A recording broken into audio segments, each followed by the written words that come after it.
back to Tim's Whims. Today I have found a new way of marking my garden. I always keep the original tags whenever I do buy a plant and put it in the ground. I try to keep the original tag, put it down as close to the plant as I possibly can. That way when the plant grows out, I can reach up underneath it most of the time and pull out the original tag. But sometimes you buy a plant, I've bought them where they don't have the tag, or I bring them home and I lose the tag. When I mulch or planting close by, a lot of times they get dug up, thrown away, lost, whatever the situation. So I did a video on making garden markers by using these punches on a cedar block. So you just take the cedar block and stamped out what was in the garden. That worked, but the problem with that one is they're hard to read. So in order to do this, you're going to need to get, and I ordered these on Amazon. They were very inexpensive. I think they come out to be around $1 each. So what you're going to need to get a hold of these. Like I said, you can order them on Amazon. I'm sure you can find them at garden centers. You're going to need a box of punches. Now I only have capital letters. You can buy them in lowercase, but I only have the capital letters. Both of these boxes, this one I actually bought on Amazon last year, and then the one behind it I found at Goodwill, and I only gave $1 for this box, but they are a smaller letter. And they worked really well when I had the smaller. And in your garden, you may need the smaller tag. You may not need a bigger tag. But for what I'm doing, I really wanted to be able to see it. When we have people come over and they're walking through the garden, I want them to be able to clearly read what we have planted. Take like a block of scrap wood and lay underneath it and do it, and it'll be just fine. You need to keep in mind, and I'll show you when we go to do this, that you don't want to pound it too hard because you will punch through the metal, and you don't want to do that. So let me get it set up and then we'll do a few.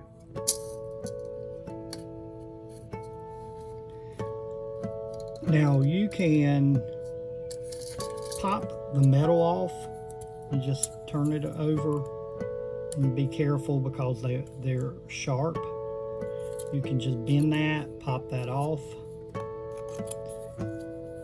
and just lay that part out, and then you can lay it flat, and that way you don't have to deal with the wire. And so you want to take your pencil, and you can get a ruler or whatever. I mean, to me it's not that big of a concern.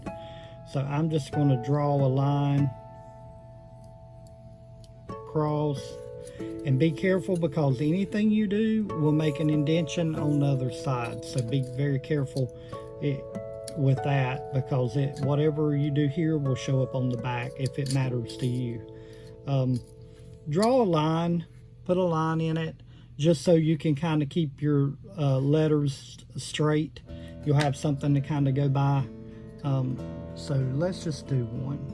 So basically you're just going to put your stamp on the line. You can even push down on it hard enough and it'll show up. I mean, you can tell right there it's going to show up. So you don't need to hit it hard. And then you're just going to, and I just kind of move it around to where it will pick it up. And there's the T.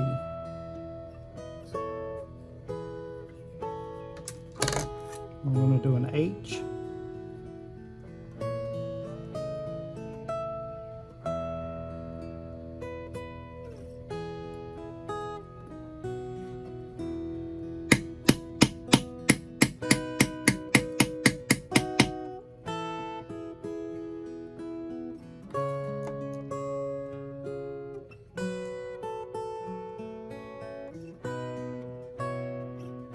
helps to have these in alphabetical order and lay them out before you make a video, but nonetheless. And we're going to look for the Y.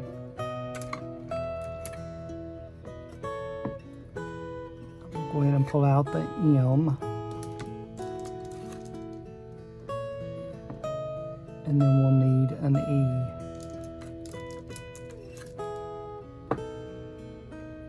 Okay, let's put the Y.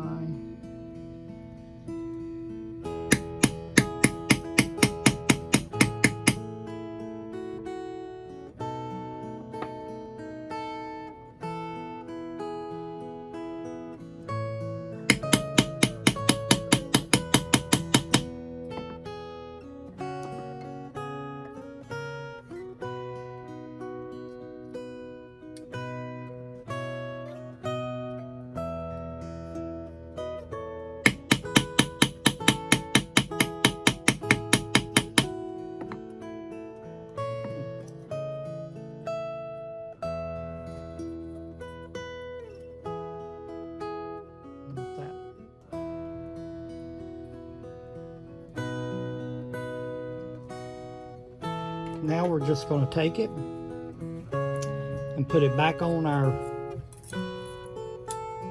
there again, be careful, it is sharp metal.